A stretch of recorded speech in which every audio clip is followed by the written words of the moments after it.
Thanks, Matt. This is Robert Fisher from the Boeing Company, track leader for the 3D MBD track for the 2021 GPDIS Summit. Welcome back from break. We saw two different talks already, one from Ben Nimmergut and one from Nick Van Schoonhoven. And now we're moving on to see a presentation from Matt Hying, the Vice President of Product from Vertex Software. Want to thank Matt and Vertex for being here. They're our platinum sponsor. They really helped GPDIS get off the ground this year. And Matt's going to be talking about cloud-based visualization of 3D product data for digital twin applications. On to you, Matt. Thanks, Robert. And thank you guys for having us. Today, I'm going to be going through this presentation on cloud-based visualization, try to hit on some of the points of the conference this week, and especially on MBD. So what I wanted to do first is just give a little background about me and some of my experiences. I am Iowa State Cyclone, go Cyclones. We had a rough weekend last week, but this week will be different. Got my bachelor's and master's degree in mechanical engineering, but I've really spent most of the last 2 decades in software related to mechanical engineering and standards. My grad work at Iowa State focused on a program with DARPA and the Office of Naval Research, working on visualization and machine learning models for essentially the D3D, Accelerated Insertion of Materials program. I did that at VRAC. Right after VRAC, this is where my career kind of took a turn away from mechanical engineering applications. Working with some founders, we built this company called Workiva, which was the first B2B cloud SaaS application on the Google Cloud Platform. And really, Workiva is a way of allowing companies to structure and tag their financial and accounting reports for various regulators. And so we worked a lot, quite a bit with data standards within accounting. And that was an interesting kind of detour there. But then for the last 3-4 years, I've been working at Vertex as head of product. Vertex, our background is, some of our original core team members built engineering animation in the 90s, which built the product VisMockup as well as the JT file format. And so essentially, Vertex is getting the band back together, so to speak, and kind of applying some of the work that we know about in 3D visualization and cloud computing and putting all those together. So this talk, I'll be mostly talking about kind of the technical architecture and applications that we've been working on over the last 3 years at Vertex. The core challenge that we've been trying to tackle at Vertex is just really leveraging 3D product data and information throughout the organization. I think, it's like I said, some of the founders of my company, when they first built VisMockup and JT, the idea was that visualization should be an enterprise-wide capability. But in reality, for various reasons, it's been limited and kind of stuck in a few department silos. So over the last 3 years, we've been working on a large number of use cases, mostly downstream of engineering. So, sales, we have some customers like Terex using us to send 3D models out to get feedback from their customers in an engineered order type fashion. We've been working with a lot of companies on manufacturing and getting MBD to the shop floor, but also more interesting, 3D work instructions on, let's say, low power devices and tablets and things like that. But then also a lot of interesting new things in manufacturing regarding quality. Service, same thing, trying to get 3D models out to service technicians so that they can better understand the configurations that they're looking at when they get to the machine that's maybe down or requires maintenance. But we also have a lot of customers that are building interactive digital experiences for their end users. And creating, I'll be pretty loose with the term digital twin here. I know there's some very specific opinions about what a digital twin means. For me, it's the virtual representation connected to some sort of information modeling source, and hopefully that information is bidirectional. So one of the challenges on why we even thought we should get back into this area, when you think about trying to leverage your engineering CAD data, all the rich information within the 3D models, you have a high quality, high fidelity source of truth that you want to be able to communicate out to your field, downstream of engineering, maybe to your supply chain, to your customers, to service in the field, MRO type capabilities there. What you end up finding, a lot of the current solutions that we see out there, one, you're going to require expensive hardware for anyone consuming that information. So you're going to have a beefy GPU, and in reality, a lot of the world is now mobile, tablets, thin clients, smartphones, and GPUs are getting better on some of those devices, but not anywhere near to the level that you're going to have on a workstation, right? We see a lot of kind of installed software. So if I want to collaborate with a service technician, they need to make sure that even if I can get them to have a nice graphics card on their device, they still need to install software. Maybe that user experience was maybe designed more for design engineering. It's a more complex user interface, not really made for someone that's less used to 3D environments.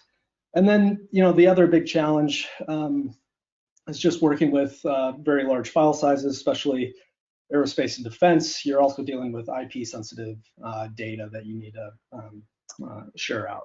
So really, we kind of set out with, how can we help with some of these challenges? The normal method, and really for the next 10 minutes here, I'm going to talk about two types of methods: client-side rendering and server-side rendering.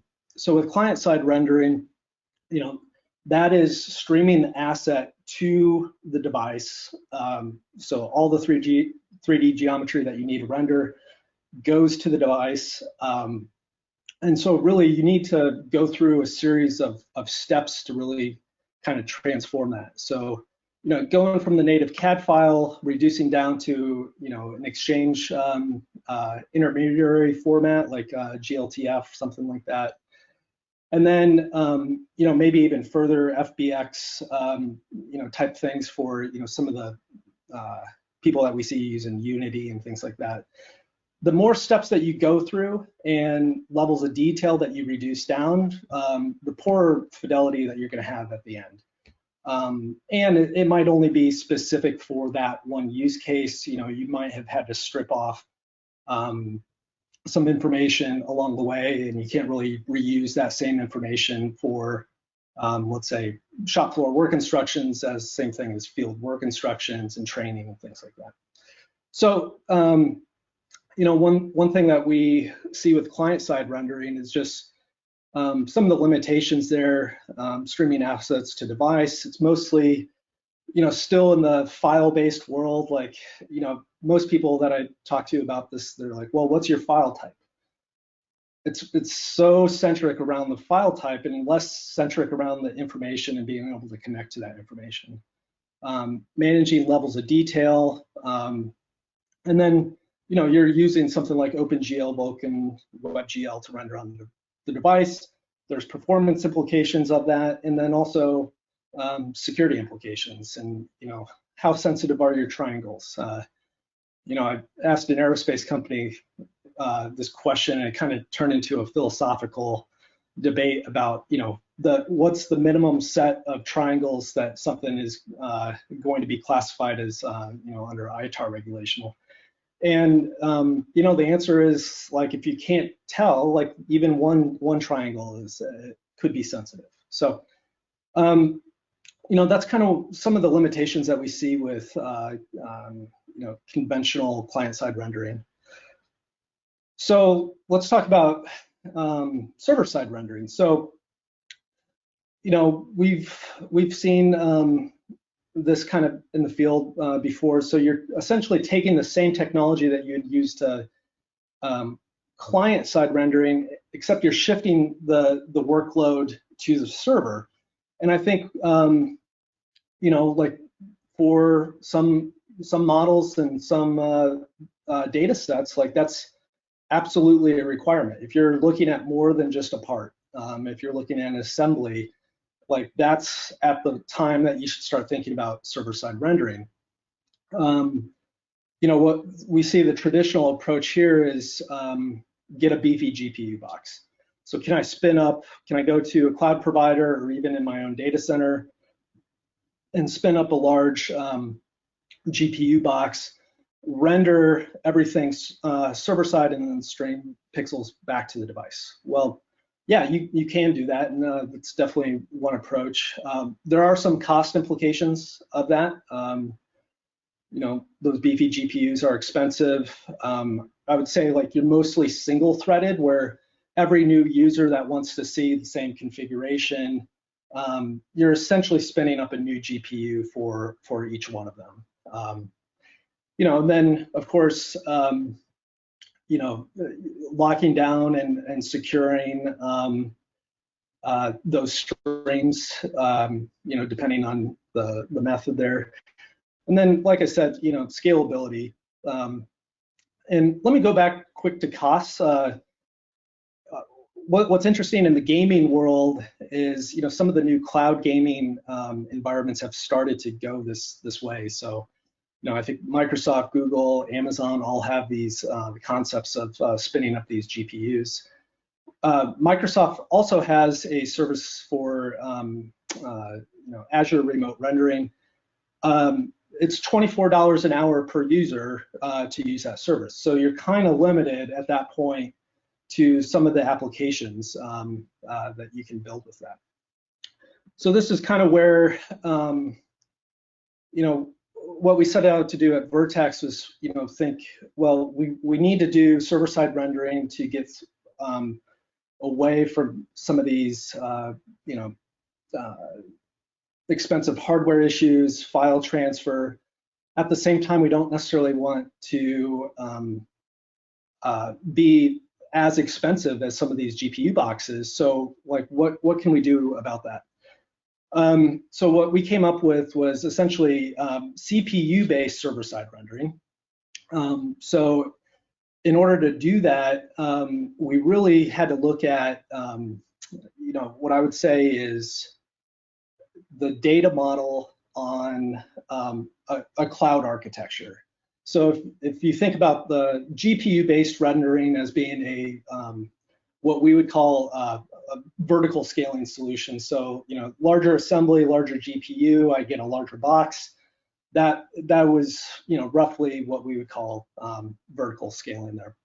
If you want to go horizontal scaling, which essentially means I can take a low-end commodity box and scale that across a data center. So I'm just spinning up, very, very low-cost CPUs to do specific units of work.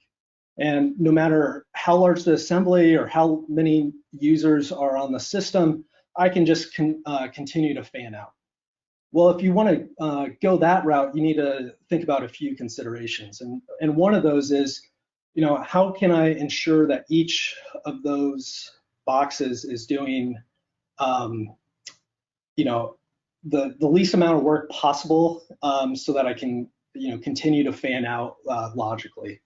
So the distributed computing industry will talk about sharding. So sharding is essentially taking a larger data set and reducing it down into predictable chunks of data and workloads, so that you can essentially fan out and know the latency for that fan out, because each packet is roughly the same amount of information. And then for the CPU doing the work, it's predictable that this CPU will, take 1 millisecond in order to do its job, and then send that back to the orchestrator. So what we've done with 3D geometry here is essentially come up with a way of sharding 3D geometry so that we can, break up these, predictable workloads. And once we do that, we can use a voxel map to, create an index of where all these shards are. And then when we actually go to do rendering, each one of these shards is independently rendered across each low-cost commodity CPU. Once that job is done, we fan back in and give you a composite image, and then stream that back to the user. And we do that as many times as we can. Oftentimes we'll get 30 frames per second for most large size models. And so this really ensures wide scale parallelism plus fault tolerance. Some of the other things that we've come across using this this method is, regardless of, if I'm rendering just a landing gear or 100% configuration of a tail number, or maybe the entire 150%, 200% version of a configuration, doesn't really matter given our algorithm, because we just start fanning out as we go. The other added benefit with this method is collaboration. If I'm rendering an image for one person to send to them, I can easily reuse that and send it to another person. So it's very simple for us to do collaborative applications where, if you and I wanted to collaborate on a cabin design, and we wanted to look at the same thing and be interactive and do 3D markup and things like that, we can both pull it up at the same time, each have our own view, or share our views together, and synchronize that collaboration. The other interesting thing that we found with this, just the way that we're doing our rendering, it's very interesting from a security perspective. On one hand, I'm just sending pixels, so I'm not actually sharing geometry with anyone. So you can kind of ensure some level of IP security there. But since we're doing things server side, you can also add the gates at the API level to ensure that let's say for some data, let's say you have access to it within the United States. However, if I am in Europe, I might not have access to that same data. And so at the server level, you can really configure some interesting rules there. Our entire system we've gone through with SOC 2 compliance, and the other thing is each of these shards is encrypted, and they're stored in a distributed database. So there's no file sitting anywhere where someone could, let's say even on the developer side, someone leaves an S3 bucket unlocked or something like that, and there's a file sitting there. That's not how we're storing our geometry. So it's really interesting from a security perspective. Real quick, I'll talk through some of these architecture diagrams, but there's really I think two main processes for doing CPU-based server-side rendering. I think one is you take the initial hit loading the geometry, syncing the geometry from the PLM system and essentially pulling it into what a lot of our customers are calling a parts data lake. So we process all the parts in parallel, translate them into our own encrypted system, and then store off the indices. And some of that, we can store triangles, but also all the BREP, all the metadata, all of it's indexed to be consumed from that perspective. once your data is in that parts data lake, then you can do some really interesting things. Now it's all server-side cached, and if I want to start looking at throwing configurations at it, well, I can go back and look at my EBOM and just send over the EBOM minus all the geometry, right? So I'm just sending over the configuration plus all the math needed in order to get the right transformation matrices in place. But then, if I'm dealing with my MES or ERP system or sales bombs, I can also have this bomb data lake where I could save off every single tail number that I've created. I can do whatever I want at that point, and I just tell the system, you already have all the geometry, just show me this thing at this configuration. And so we've been able to do really interesting applications, being able to connect to different BOM views and things like that. Everyone's kind of got their own view of the world on how those things should be constructed. And then, on the rendering side of things, we primarily use a cloud-based approach to this. Our system is containerized so that we could, potentially run on hybrid systems and things like that. But for the most part, we're kind of designed for cloud architectures here. But all of the applications that Vertex builds and our end users, all API-based, all standards-based from a REST standpoint with HTML and JavaScript. We use web components. Our flavor is React, but we've had other end users build using other frameworks like Microsoft Xamarin and things like that. Once you can get that cloud API, then you're off to the races. I can embed that 3D scene wherever I want. It could be on our website for building configurations. It could be in the hands of an end user that's trying to take apart a flight control surface and rebuild it. It doesn't really matter to us. It's just streaming images at that point. And so you can kind of think of this as the difference of, used to be able to download movies and watch movies on your laptop. I kind of think of that as the old way, or you could have something, similar to the streaming service, right? Where, I simply just give you a link to the screen and it renders on demand. So that's kind of the technical side of the presentation. And I'm sure, I get this a lot, especially with aerospace, like what's the largest model that you've been able to render? The largest model that someone's been able to give us is actually given, oh, did I cut out? Nope. The largest model that we've been given was actually by some of our PLM partners, and it was a model that they just couldn't render even on a desktop. And so we're able to pull those models in. That model took about 4 minutes to initially translate all 150,000 parts. And that model loads anywhere on the world on a phone in less than 10 seconds. And once you have that, you can come up with all kinds of applications that you want. To ensure our scalability, we often, all software providers do load testing and unit testing and things like that.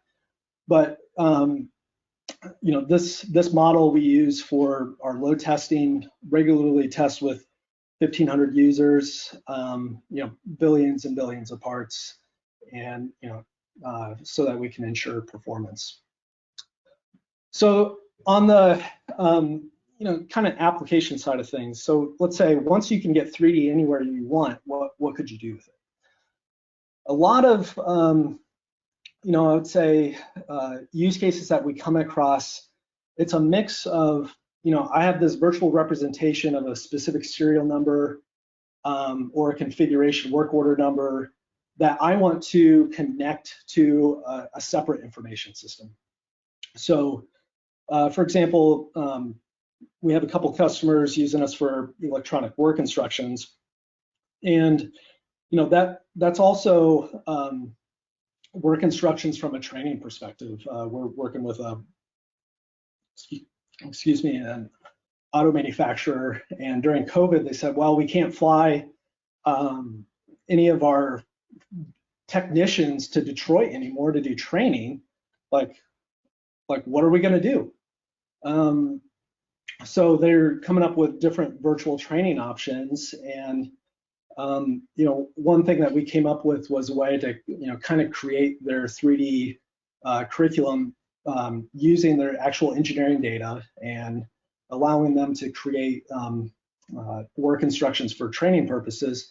But we're also working on electronic work instructions on the shop floor for actual shop floor operators, as well as work instructions for service technicians, disassembly, reassembly, aftermarket service. But what we found is once you can get that 3D application to the shop floor, like what else can you do with it? An interesting one that we've been working on with a pretty large ag manufacturer is that they're using that same 3D work instructions to look to give that operator at that station, as well as the quality inspector, an iPad, so that if they come across any defects, they can interact, actually touch the 3D information that is connected to their SAP system. And now I can pull up additional information about that. I can also log defects that then have the part number associated with this. I was baffled that all of their quality reporting up to that point was mostly just kind of freehand notes. And so what we've been able to do with this manufacturer is really, really get at, an information system model where I can connect that work order number, the serial number that's being built, the actual part number, maybe, unique part number, and have all that feed back into my system. And so not only can I get better accurate reporting for the person that's going to repair this, but then from a data science perspective, now I have a really rich data set where I can do some interesting regression and understand where on the line that these issues keep happening. Real quick, we've also been working on smart factory and product IoT visualizations. One of our partners is AWS, and we've connected, created various connectors for connecting to IoT data sources and visualizing that for predictive maintenance and issue resolution, RCA analysis, things like that. And then another one that keeps coming up, especially with the digital thread, I think a lot of people are interested in, I'm doing all this big data crunching. I have so much information about, tail numbers, part numbers, maybe even feature IDs with my digital thread. How can I contextualize this data, and how can I visualize it? And so we've been working on a number of different applications with customers where I can actually tap into my digital thread, allow, almost like data science, like SQL queries over that data, and then presenting that visually to the end user. And by the way, I'm not going to, bore you with demos today, but a lot of these demos we made available on our developer site. So please go to our website and you can poke around. Also, all those examples is also open source on GitHub. We encourage a lot of our customers to that are building these 3D applications to start with our GitHub repository, and so that's a good starting spot for building your own apps. But we've also built some components for some of the low-code products out there, like Mendex, things like that. So with that, thank you for your time today. If you're interested in talking any more about some of the things that we're working on, even if you just want to kind of spitball use cases and talk to me, I'm head of product, not trying to sell you anything. more interested in use cases to inform my roadmap. So thank you very much. Thank you, Matt. We have 2 questions in the hopper. Sure. Timothy asks, in the stream data method, how well does that work when the user is inside a wiring tank or forward of the EE bay where wireless networks may have problems continuing the streaming? Yeah, you know, we've talked about some of these use cases where, you know, maybe you're in air-gapped environment, or you know, you have low bandwidth. You know, from our perspective, you know, we've been working with companies like Verizon on kind of 5G edge computing type things, where we're trying to shift a lot of the heavy workload to the edge, and so like latency gets better. You actually don't need, you know, we've essentially turned this into a latency issue, right? So, you know, if I request an image, how fast can I return that? Well, in those applications, I would say, you know, you can still, even if connectivity is low, like we will still return a frame. However, if you have no connectivity whatsoever, like I just don't think, you know, something like this is suitable for those environments. And I would probably go with something where, you know, we've done applications where we're essentially saving off the image just for purposes where, you know, you might not have any connectivity, that you can at least load a thumbnail, right? And so at that point, once you regain connectivity, then it kind of becomes interactive at that point. So yeah, but you know, for these types of server-side applications, and I would say anything, you know, with cloud computing nowadays, you know, the challenge is you need some sort of connection in order to send and receive information. But yeah. All right, thank you. And next question comes from Thayer. You mentioned that location is an indicator of whether someone might have access to information. You said, you know, out of the country. Yeah. How does the prevalence of VPNs affect that particular security check? Yeah, that's a good question. You know, I think the VPN definitely gives you, you know, a different IP as far as geolocation. I think it comes down to the implementation of the developer. Again, like we're not going to be in the business of telling the application developer who can and who cannot see this information. But you know, in terms of our audit trail, you know, our audit trail contains all the IP information as well as any additional metadata that the developer provides. So if you wanted to, you know, if there's other means besides just IP address to determine location, if you're actually, you know, for mobile device management purposes, you know, you can actually get the GPS locations of that person or that device. You know, you can, you know, send that information over, then that can also be, you know, I would say a filter on whether or not that individual should have access.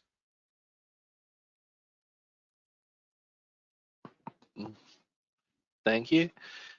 We have a little more time for a couple questions. Anyone else want to type one in real quick? We'll give it a moment to see if anybody's typing. I can't tell.